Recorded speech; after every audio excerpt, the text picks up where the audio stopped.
Hello and welcome back to another Chinese language learning video from Chinese Zero to Hero. In this video, we'll take a look at 7 ways to start a Chinese sentence naturally. When we're speaking, we often start a sentence with an initializing word like so, you know, or I'm just saying. These make your sentences sound less rigid. Let's see how to do the same in Chinese. For example, we can start a sentence with 那个 or 那个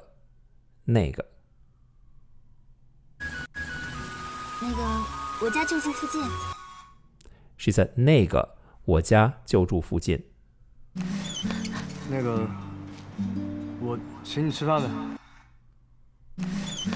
那个我请你吃饭呗。 Right, so 那个 simply expresses a kind of hesitation. Or we can start with 我跟你说啊，我跟你说啊。Let me tell you this. 我跟你说啊。我跟你说啊，那个老头真是磨人。我跟你说啊，那个老头真是磨人。我跟你说啊 ，Let me tell you. 我跟你说啊，这个望远镜不是这么调的。我跟你说啊，这个望远镜不是这么调的。Or instead of 说 we can say 我跟你讲啊，我跟你讲啊。Let me tell you. 我跟你讲，我上班第一天就已经把我的教学指导老师给得罪了。我跟你讲啊，我当时我真担心啊。Right, 我跟你讲啊 that means I'm telling you. 我跟你讲啊，我当时我真担心啊。Or with 我告诉你啊，我告诉你啊。But this has a slightly harsher tone. I'm telling you. 陆博彦，我告诉你，你会后悔的。陆博彦，我告诉你，你会后悔的。 The fifth way to start a Chinese sentence naturally is with 你知道吗？你知道吗？ You know what? 南辰，你知道吗？我师姐她配得上这个世界上最好的人。南辰，你知道吗？我师姐她配得上这个世界上最好的人。你知道吗？只有跟小七在一起的时候，我才会感觉自己有那么重要。你知道吗？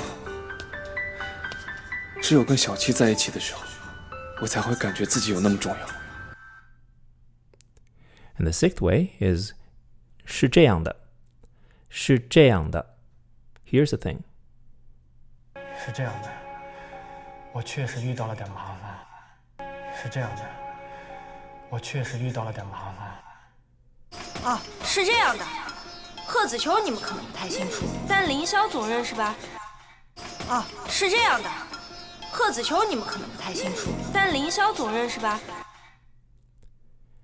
And finally, the seventh way is with 我问你 Let me ask you. 我问你。